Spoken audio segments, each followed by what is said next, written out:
Bonjour, bienvenue dans cette nouvelle édition d'Un Talent, une histoire. Aujourd'hui, nous irons à la rencontre de Z Leban, photographe congolais, membre du collectif Elili et surtout organisateur du premier festival photo d'art au Congo, Kokutanar. Il nous racontera son histoire et tout son parcours jusqu'à ce jour. Suivez-moi. Bonjour.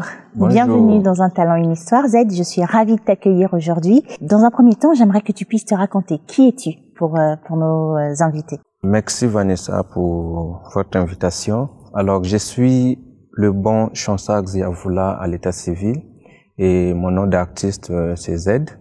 Je suis artiste photographe, membre du collectif Génération Elili et depuis 2019, j'ai lancé ma propre plateforme Mbongi Art Photo.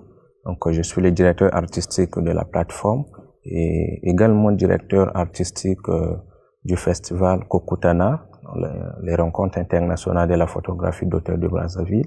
Je suis en même temps consultant en photographie à l'UNICEF Congo. Wow, plusieurs casquettes, dis donc. Comment es-tu arrivé justement à la photo et à faire tout ce que tu fais jusqu'à aujourd'hui? Quel a été ton parcours? Est-ce que tu peux nous en parler? Alors, la photo, ça a été vraiment au quotidien de mon enfance.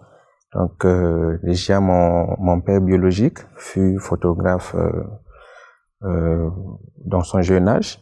Et j'ai deux oncles également qui sont photographes. Donc, depuis enfant, j'ai grandi dans un environnement des photographes et j'ai fréquenté aussi des amis photographes.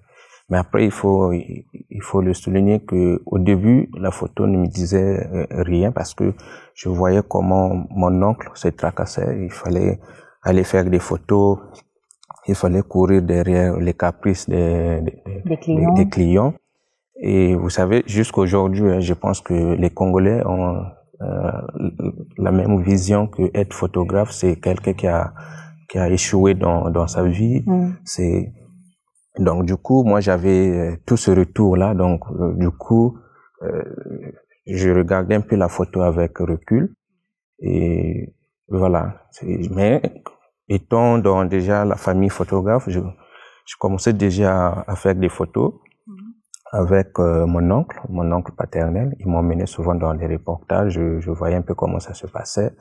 Et ensuite, à l'école, je faisais des photos avec des amis. Donc, nous sommes là dans les années 2004 que j'ai commencé et tout. Mais ce qui m'a plus marqué pour que je me lance dans la photo, c'est que à un moment donné de mon parcours, il y a eu trop des zones d'ombre encore concernant mon histoire. Donc, j'ai pas connu ma mère, il faut le dire. Je me suis séparé d'elle très tôt. J'avais, je pense, si la mémoire ne me trahit pas, 2 ans. Et donc, du coup, je n'ai aucune trace d'elle. Et au niveau de mon père aussi, n'a pas su garder des photos d'elle. Et donc, j'ai grandi comme ça dans l'ignorance avant de découvrir mon histoire que ma mère elle était morte et tout.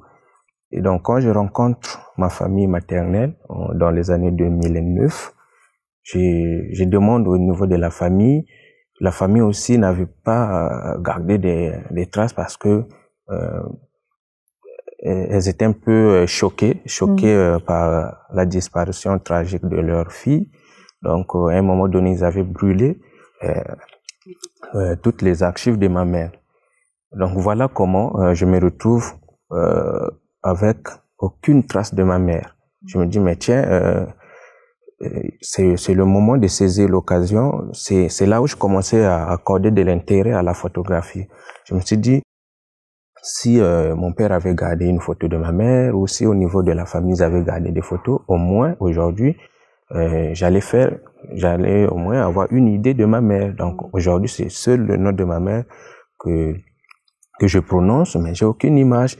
Et voilà, c'est là où je décide finalement de me lancer dans la photo, dans l'optique de garder les traces. Donc tout de suite, moi qui à l'époque n'accordais pas de l'intérêt à la photo, je me suis dit mais c'est vraiment une occasion. Et c'est là où je me suis vraiment lancé pour conserver les traces, pour ne plus perdre en fait les traces de mes proches. Donc depuis, j'ai fait des photos de tous les membres de la famille que je croise. Quand on me présente, c'est l'oncle, c'est la tante.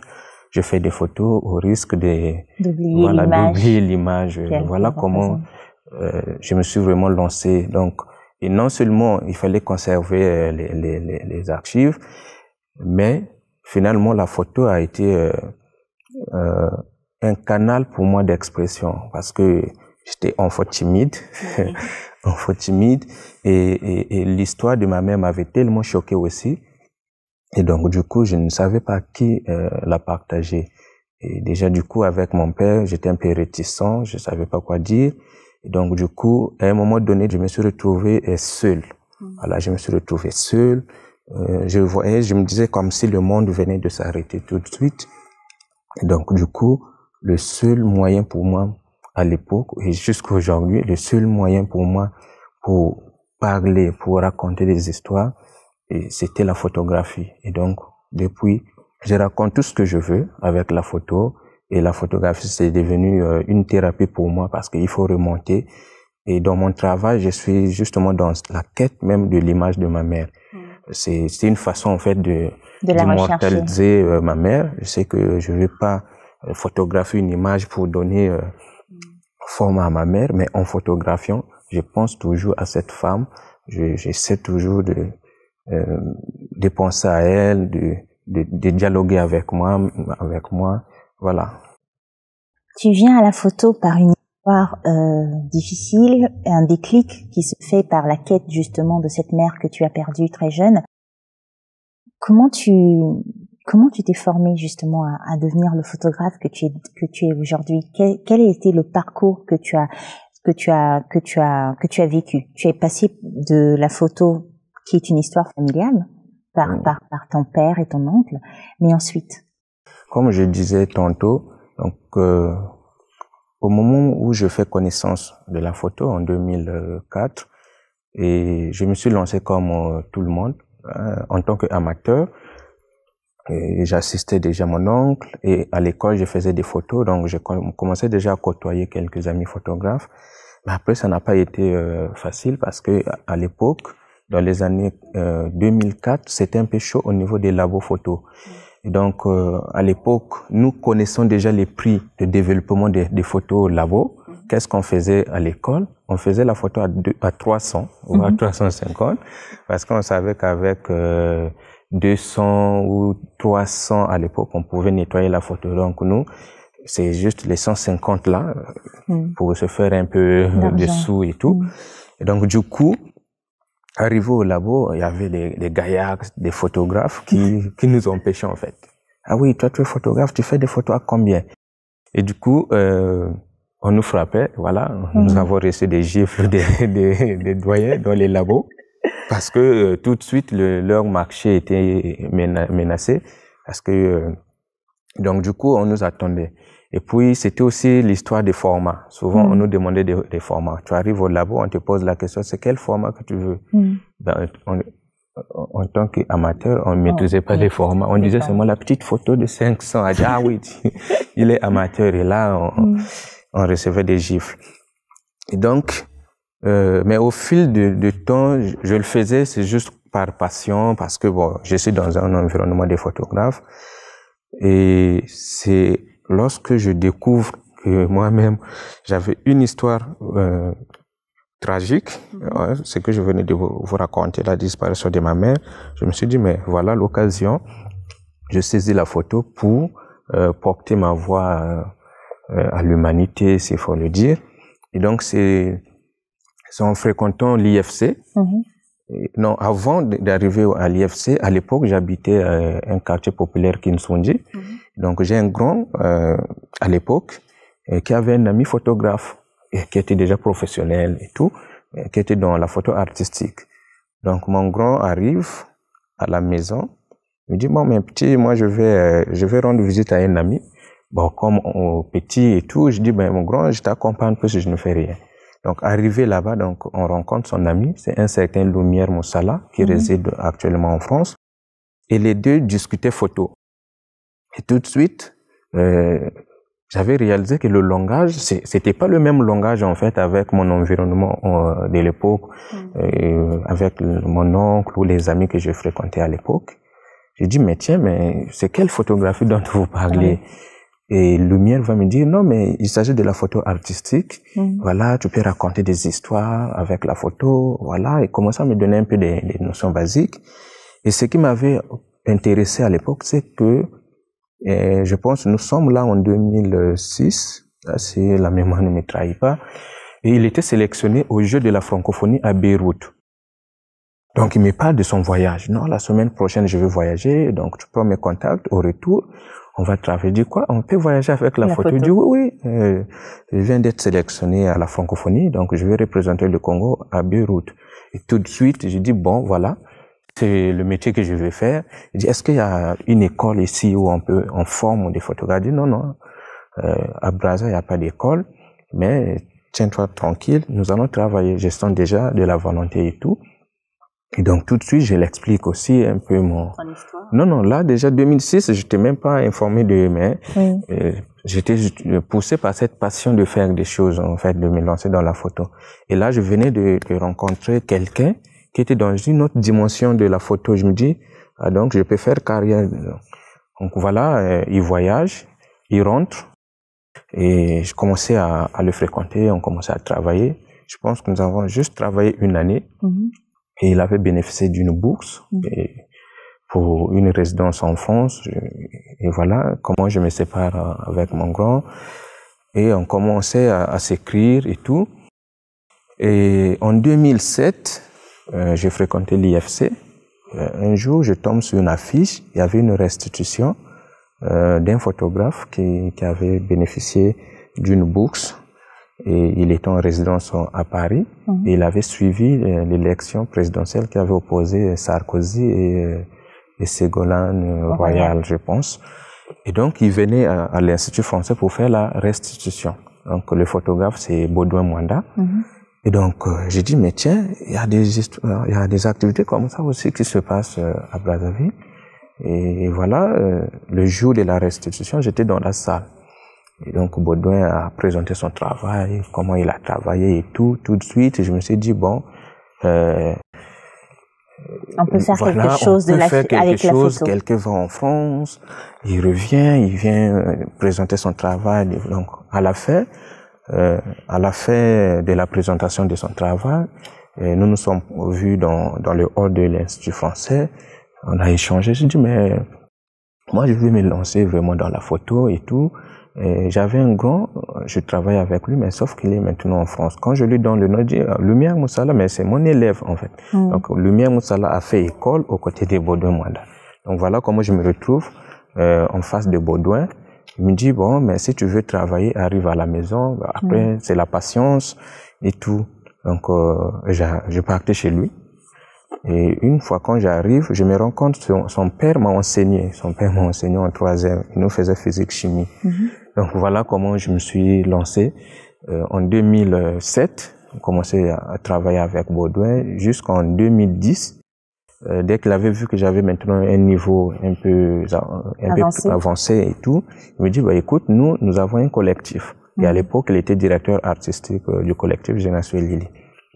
Je dis, non, tu peux venir comme ça, parce que là-bas, c'est comme une école, c'est 20 photographes et ils ont des projets, ils font venir des gens qui viennent former. Donc voilà, en 2010, je me présente au collectif Génération Lili. Et quand j'arrive, à l'époque, pour intégrer le collectif, il fallait passer 6 mois d'observation. Dans les 6 mois, on regardait ta motivation, ta présence aux réunions. Et l'adhésion était sanctionnée des votes, en fait. S'il faut parler en termes de votes, sinon c'est le collectif devait l'accepter, voilà, l'assemblée. Et il fallait d'abord aller sur le terrain, faire un travail, un reportage, et ensuite le présenter lors d'une assemblée générale. Et c'est à ce moment-là que les membres décident de votre adhésion. Et donc, voilà comment j'avais passé toutes ces étapes, 6 mois. Et 6 mois après, j'ai présenté mon travail. C'était tellement bon et tout. J'ai eu mon visa pour le collectif. Donc depuis 2010, je fais partie du collectif Génération Elili. Donc tu as été à la photo avec tes deux mentors qui t'ont formé, Oui. appris, et aujourd'hui tu te spécialises dans quel type de photo? Aujourd'hui, je suis dans la photo artistique et la photo de presse, parce que je travaille aussi avec des magazines. J'ai déjà travaillé pour Jeune Afrique, par exemple. J'ai travaillé pour un journal Terre Africa. Voilà. Et après, je reçois aussi des commandes des magazines au niveau national ou international aussi. Alors, au début de notre entretien, on évoquait le fait que aujourd'hui tu as la Légion du Mérite congolais, si je ne me trompe. Comment tu pars de ce jeune homme photographe apprenti qui se faisait taper dans les studios de développement photo à quelqu'un qui reçoit aujourd'hui l'ordre du mérite de l'État?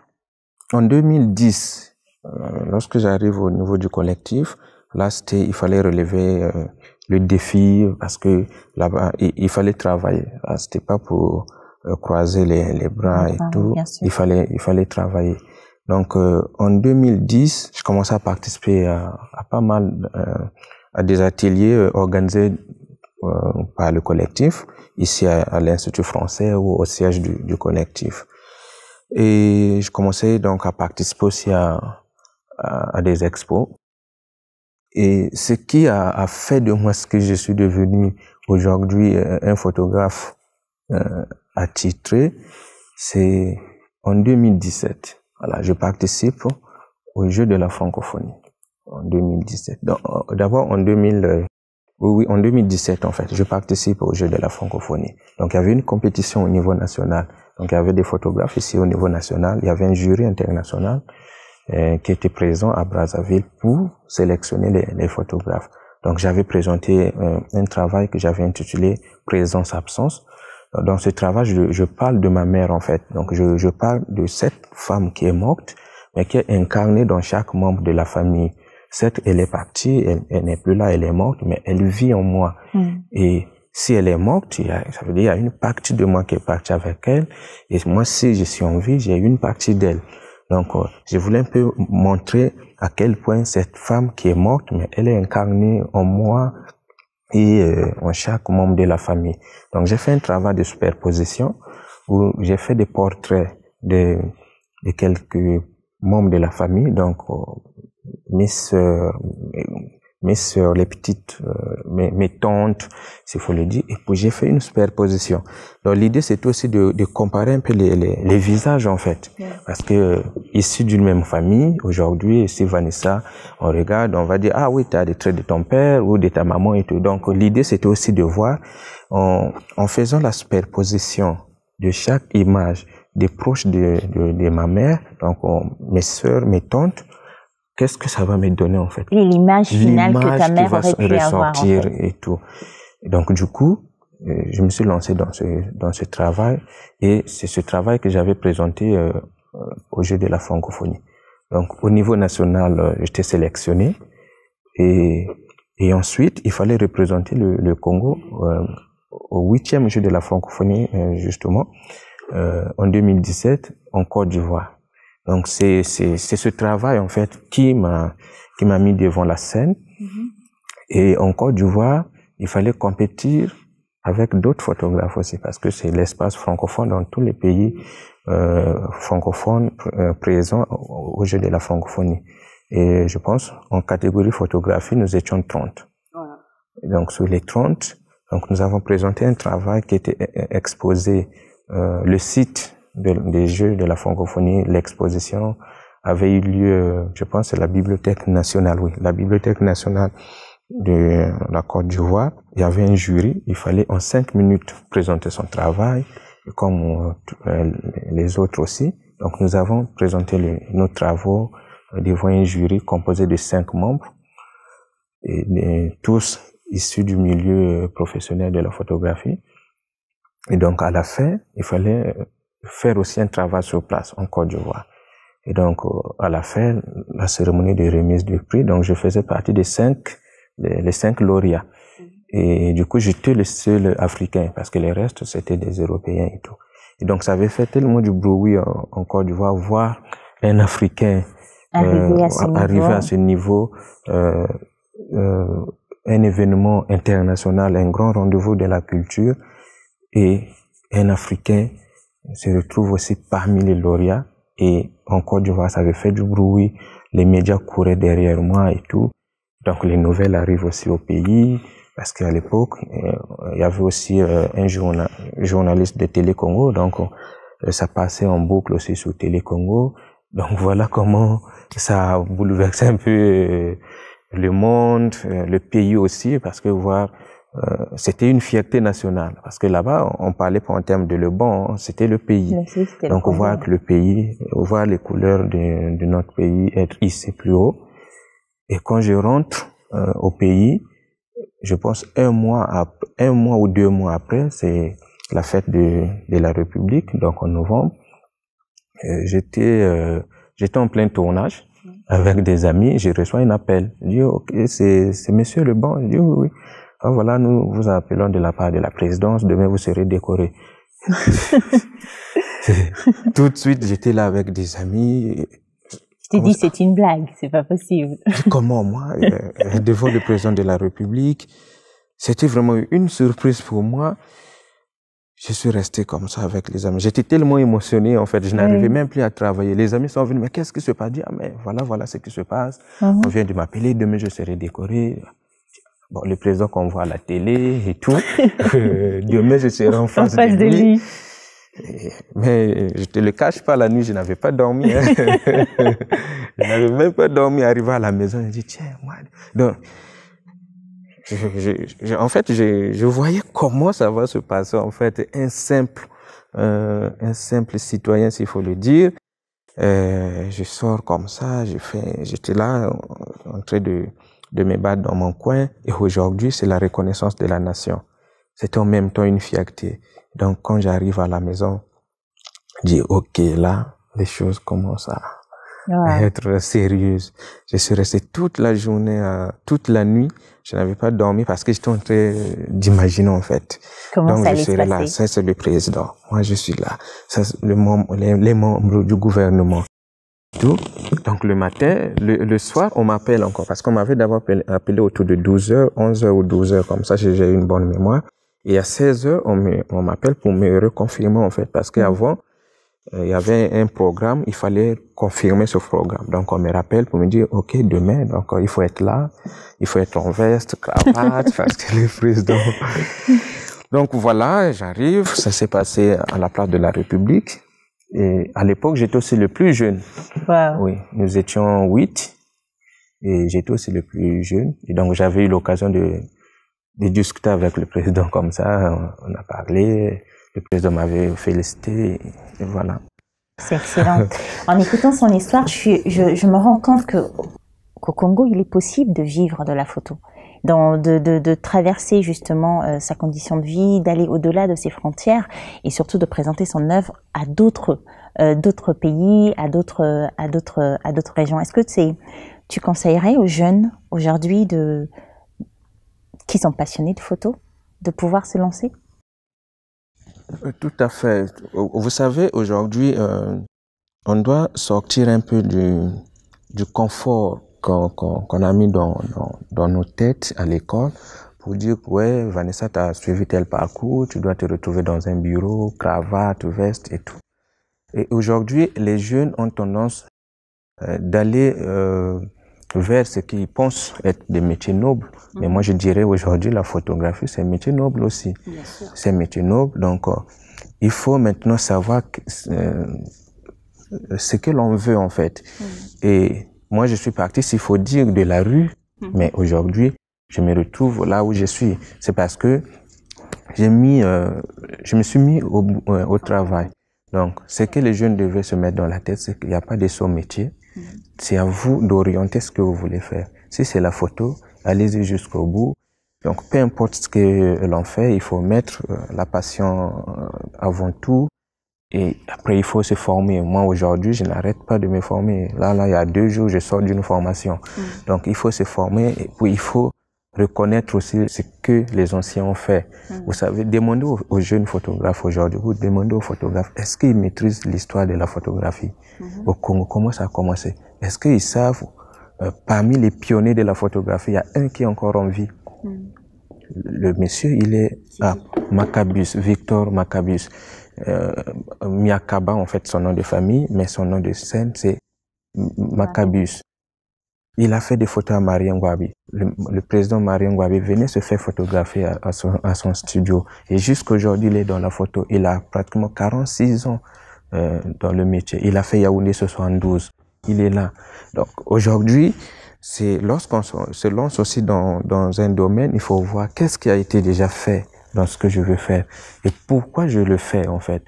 Mais vous allez voir, la plupart des jeunes, en majorité, c'est des étudiants actuellement, parce qu'avec le numérique, on peut s'acheter un appareil, on a l'imprimante. Tout de suite, ce qu'on pense, c'est d'aller à la corniche, aller faire des photos à la corniche, courir derrière les clients. 500 pour lui, je ne dis pas que c'est mauvais, c'est bien, mais après, on peut se perfectionner. Tout à fait. Oui. Et aujourd'hui, par exemple, avec le numérique, les gens, nous avons tellement de photographes, non pas, ils veulent pas se former, mais tout de suite, ils veulent déjà être des maîtres. Les conseils, c'est pas leur affaire, la formation, c'est pas leur affaire. Ils se contentent des tutos sur Internet. Pour eux, c'est devenu déjà des maestros. Et aujourd'hui, mais regardez les prix qu'ils proposent sur le marché. Pour une séance photo, 2000, 1500. Vous avez des photographes qui vont jusqu'à 500. Ça veut dire, eux-mêmes, ils n'ont pas l'amour pour ce qu'ils font. Ils valorisent pas leur travail. Ils valorisent pas. Et moi, aujourd'hui, avec la photo, j'ai fait presque les 4 coins du monde. Parce que j'ai mis le paquet, s'il faut le dire, en travaillant. Je me suis investi dans le matériel, je me suis investi dans les formations. Et aujourd'hui, on parle de moi parce que j'ai un parcours. Donc, ne pas se dire parce que on vous a envoyé un appareil de l'oncle qui est en France, tout de suite vous devenez photographe. Donc, voilà, il faut se former et puis il faut être ambitieux dans la vie. Il faut être ambitieux. Moi, aujourd'hui, si on pouvait dire non, on peut pas réussir dans la photo, mais je pense que je suis... J'ai la preuve du contraire. La preuve, oui. Vous voyez. Donc, à ces jeunes-là qui me suivent, de faire leur travail avec amour, avec passion et se former, ne pas tout de suite se prendre la tête pour dire voilà, je suis le maestro, Vous savez, moi aujourd'hui, il y a des gens qui me trouvent un peu d'extraordinaire, qui s'étonnent un peu parfois parce que ils se disent mais tu as été décoré par le président de la République, et pourtant lorsqu'on veut d'une information, tu nous donnes ça gratuitement. Parce que en fait, les gens voulaient que je crée un mythe autour de moi pour dire que voilà, il faut des protocoles pour me rencontrer. Mais je suis ouvert aux jeunes. Là, tout de suite là, on venait de remettre un prix à un gagnant parce que nous avons organisé un concours du roman photo. Et tout ça, c'est pour valoriser la photographie. Et moi, depuis que j'ai créé ma plateforme en 2012, j'organise pas mal d'activités. J'organise des cafés photos. Donc, un café photo, c'est un moment d'échange, de partage avec des photographes. Il n'y a pas un maître devant, on met un sujet sur la table et on discute. Et c'est comme ça, c'est par période. Je pense que c'est 3 mois, c'est le Covid qui a bouleversé un peu mon agenda et tout. Mais sinon, nous avons café photo. C'est vraiment un cadre d'échange, de partage, d'expérience et tout ce que vous voulez. J'ai lancé une balade photographique. Donc on se retrouve avec des photographes, on va sur le terrain, on fait des photos et tout. Et aujourd'hui, je lance le tout premier festival photo au niveau du Congo. Justement, ça m'intéresse. Parle-nous de ce festival. Comment t'es venue l'idée et surtout, qu'est-ce que tu attends de ce festival? Qu'est-ce que tu penses que cela va apporter au niveau de l'environnement congolais?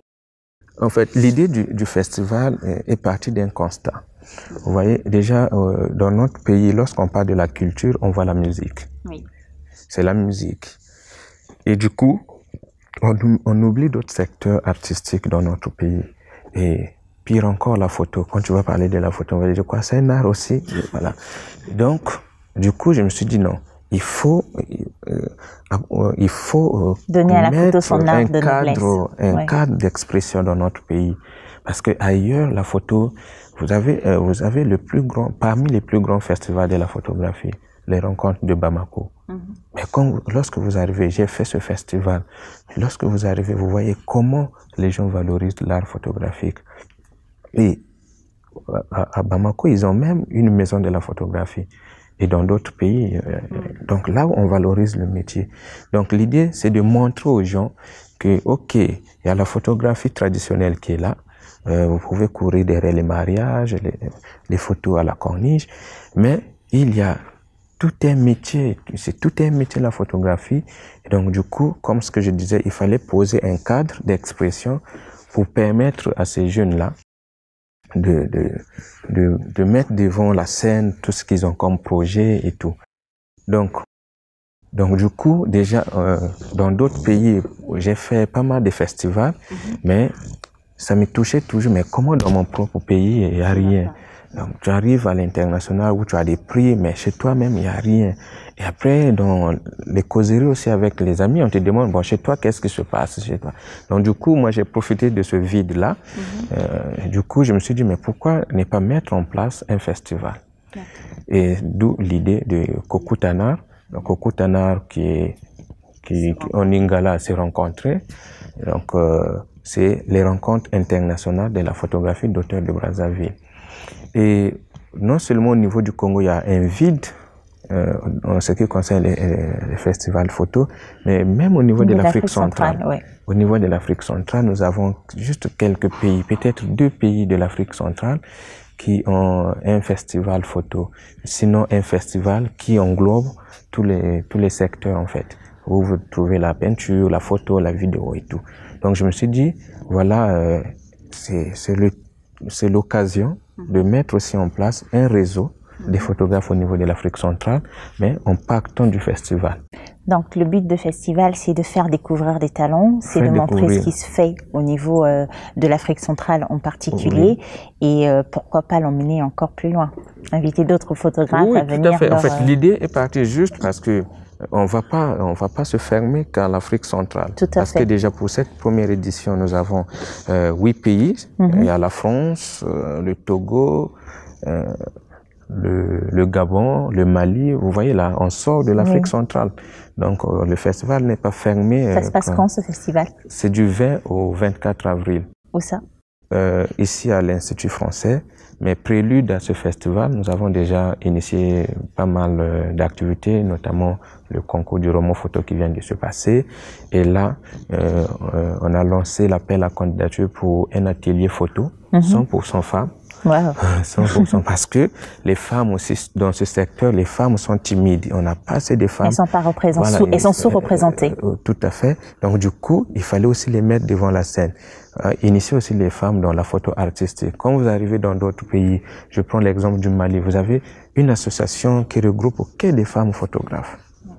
Au Togo, il y a une association qui regroupe que des femmes photographes. Mais ici, les femmes, voilà, c'est un peu timide. Donc, avec ce festival, l'idée c'est de former. Donc à chaque édition, nous allons former. Et pour cette édition, nous avons jugé bon de commencer par les femmes pour les pousser, pour les donner aussi le goût du festival. Est-ce qu'il est trop tard pour s'inscrire à ce festival pour un photographe qui souhaite faire ses preuves? Pour les festivals, la programmation a été faite. Donc nous avons 11 photographes qui seront exposés ici, à l'Institut français, couplés de l'expo du gagnant du meilleur roman photo. D'accord, voilà. Super. Donc l'idée c'est de faire découvrir aussi aux yeux du monde, du public aussi. Et donc sinon la programmation a été bouclée. Donc là nous sommes dans la phase déjà dans la phase déjà des impressions des photos et tout. En tout cas, on les invitera nombreux à venir voir, assister à ce festival. Aussi parce que il y aura des conférences. C'est pas une expo, il y aura des conférences, il y aura des spécialistes. Il y aura des spécialistes. Des ateliers aussi peut-être. Bon, l'atelier, c'est l'atelier qui va se passer en amont, 100% femmes. Oui. Mais pendant le festival, il y aura des conférences, il y aura des tables rondes. Oui. il y aura des cartes blanches, allais-je dire. Et donc l'idée c'est de rencontrer aussi ces professionnels. Bon, dommage, avec le Covid. C'est restreint. C'est restreint. En fait, ils vont pas venir, en fait, tous les participants au niveau international. Mais il y aura des sessions live, j'imagine. Oui, oui, parce que l'édition va se passer en présentiel et en ligne. Donc, pour ceux de Brazza, ils pourront passer à l'Institut français. Le programme est déjà disponible pour participer aux activités. Donc, il y aura des conférences sur l'histoire de la photo. On va parler de l'histoire de la photo au Congo, comment ça a commencé. Donc, il y aura un professeur d'université qui viendra exposer. Nous aurons également des conférences sur le droit d'auteur. Donc, c'est l'occasion aussi pour ces photographes-là qui se lancent dans un domaine. Ils doivent savoir ce qui se passe, les contours de leur métier. Du métier, les droits à l'image et tout, les droits d'auteur et tout. Donc, il y aura une spécialiste, elle est juriste en question de propriété intellectuelle qui viendra nous parler sur le droit d'auteur. Donc voilà, il y aura pas mal d'activités aussi sur la photographie africaine avec des conférenciers à l'étranger. Est-ce que tu peux justement, tu m'as parlé de deux mentors, est-ce que d'autres personnes t'ont inspiré le long de ta carrière ou t'ont marqué? Quels ont été les moments forts de ta carrière qui t'ont marqué jusqu'à aujourd'hui? Alors, les personnes qui m'ont marqué, donc en dehors des deux que j'ai rencontrés, donc Lumia Moussala et Baudouin Manda, il y a également Raymond Depardon, c'est un photographe français. J'ai fait connaissance de ce photographe justement en partant travailler chez Baudouin Manda parce qu'il avait une documentation et tout. Donc, je suis tombé sur son travail et c'est quelqu'un qui est en contact avec le public parce que il est ce qu'on appelle dans la street photographie, donc la photo de rue, donc il va en contact avec des gens. Et j'avais aimé son travail parce que je suis aussi dans cette démarche-là d'aller vers les gens, discuter avec des gens. Vous savez, tout de suite, je disais que je suis cet enfant timide qui avait peur des gens. Il ne voulait pas, et même les amis me trouvaient bizarre. C'est maintenant en grandissant que tu t'es force à dépasser cette nature. À être avec des gens, à être dans un mouvement, dans un collectif. Mais sinon, j'étais vraiment seul. Et donc, quand j'ai découvert le travail de Raymond Depardon, je me suis dit, bon voilà, je dois m'ouvrir aux autres parce que sont fermés en soi, penser que ce qu'on a vécu, c'est parce qu'au début, en fait, c'est ce que je me disais que mon histoire, c'était le top. Oui. C'était le top. Donc, du coup, je prenais ça vraiment pour l'absolu. Oui. Donc, du coup, je me disais, bon, voilà, on m'a privé de ça, on m'a privé de ceci. Ok, moi aussi, je me prive des gens, oui. Je reste dans mon coin. Tu te renfermes. Voilà. Mais après, j'ai compris en lisant Raymond Depardon qu'il faut s'ouvrir au monde. Il faut raconter ce qu'on a vécu. Il faut discuter avec des gens, aller à la découverte d'autres peuples. Et donc, du coup, je me suis dit, voilà mon créneau actuellement, aller vers les autres. Je te remercie pour ce moment magnifique que j'ai passé avec toi. Ton histoire est inspirante et pleine de leçons aussi de vie. Et au terme de cet entretien, je t'invite à donner ton message aux générations futures. Quel est le message que tu souhaites leur laisser en regardant la caméra juste là? Génération future, je dirais d'être patient et de travailler dur. Non seulement de travailler dur, mais avoir aussi de l'amour dans ce qu'on veut faire. Donc, comme ce que je disais, il n'y a pas de saut métier. Vous pouvez faire carrière dans la photographie. Moi, aujourd'hui, je suis devenu une petite référence au niveau du pays et à l'international. C'est parce que nous avons bossé, parce que j'ai travaillé. Donc, à vous, chers jeunes, je suis aussi jeune, mais je dirais, voilà, il faut sortir de ce qu'on nous a mis dans la tête à l'école, qu'il faut, à la fin de ta formation, il faut rêver un bureau. Vous pouvez créer votre propre bureau, vous pouvez créer votre propre travail et réussir aussi dans la vie. Voilà ce que je tenais à vous dire. la persévérance, le travail, la persévérance. Et voilà. Merci Zed pour ces mots inspirants. Quant à moi, je vous remercie de nous avoir suivis et je vous invite à nous rejoindre lors du prochain entretien avec le prochain invité. Merci.